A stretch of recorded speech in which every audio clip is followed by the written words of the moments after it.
இனிமே கண்ணை மூடிட்டு கடலை எண்ணெய் வாங்கலாம். ஏன்னா மந்த்ரா கடலை எண்ணெய் இதயத்தின் தயாரிப்பு. வறுக்க பொரிக்க ஏன் எல்லா சமையலுக்கும் மந்த்ரா தான். மந்த்ரா கடலை எண்ணெய், அபார ருசி, ஆரோக்கியமான உடல் நலம். ரொம்ப டயர்டா இருக்கு. இயற்கையான டேட்ஸ், பாதாம், பிஸ்தா, கேஷு அண்ட் ஹனி கொண்டு தயாரிக்கப்பட்ட lion date nut bites. Kovai மாவட்டத்தில் 10 சட்டசபை தொகுதிகள் உள்ளன. 2008 தொகுதி மறுவரையறை செய்த பின் 2011, 2016, 2021 என 3 முறை தேர்தல் நடந்திருக்கிறது. நடந்து முடிந்துள்ளது 4வது தேர்தல். 2011 மற்றும் 2021 10க்கு 10 அதிமுக கூட்டணி வென்றது. 2016 சிங்காநல்லூரில் மட்டும் திமுக வென்றது. மீதமுள்ள 9 தொகுதிகளை அதிமுக கைப்பற்றியது. இதன் காரணமாகவே கோவையை அதிமுக கோட்டை என சொல்கின்றனர். இதை உடைத்தெறிந்து இந்த தேர்தலில் வெற்றி பெற வேண்டும். உள்ளாட்சித் தேர்தல், லோக்சபா தேர்தலில் வென்றதைப் போல் திமுக கொடிகட்டி பறக்க வேண்டும் என்கிற முனைப்புடன் அக்கட்சியினர் பணியாற்றினர். முன்னாள் அமைச்சர் செந்தில் பாலாஜியை கோவைக்கு பொறுப்பாளராக நியமித்து பெரிய அசைன்மெண்ட் தந்தது திமுக. அவரும் கரூரில் இருந்து தொகுதி மாறி கோவை தெற்கில் போட்டியிட்டார்.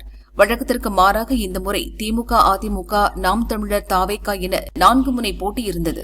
அதே சமயம் திமுக கூட்டணி, அதிமுக கூட்டணிக்கிடையேதான் பலத்த போட்டி நிலவியது. கோவை தெற்கு, தொண்டாமுத்தூர், சூலூர், வால்பாறை, பொள்ளாச்சி, மேட்டுப்பாளையம் ஆகிய 6 தொகுதிகளில் திமுகவும் அதிமுகவும் நேருக்கு நேர் மோதின. கோவை வடக்கில் திமுகவும் பாரதிய ஜனதாவும் எதிர்கொண்டன.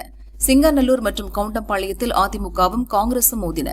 வாக்காளர்களை கவர 1000 துவங்கி 1500, 2000, 2500, 5000 ரூபாய் வரை போட்டிக்கு ஏற்ப பணம் கொடுக்கப்பட்டது.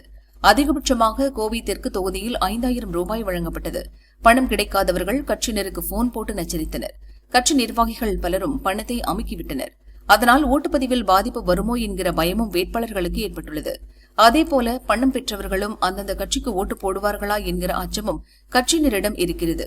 இது தவிர வேட்பாளர் மீதான அதிருப்தியில் இருப்பவர்கள், கட்சி ரீதியாக நிர்வாகிகளுக்குள் கருத்து வேறுபாடு இருப்பவர்கள் உள்ளடி வேலை செய்து விடுவார்களோ என அச்சப்படுகின்றனர். கவுண்டம்பாளையத்திலும் சிங்காநல்லூரிலும் காங்கிரஸ் வேட்பாளருக்கு எதிராக சொந்த கட்சியினரை வேலை பார்த்தனர். வேட்பாளர்களுக்கு யாரும் ஒத்துழைக்கவில்லை. எங்கள் சமூகம் புறக்கணிக்கப்பட்டு விட்டதென ஒரு குரூப் கிளம்பியது. எங்களை கூட்டணி கட்சி கவனிக்கவில்லை, மதிக்கவில்லை என ஒரு குரூப் கிளம்பியது.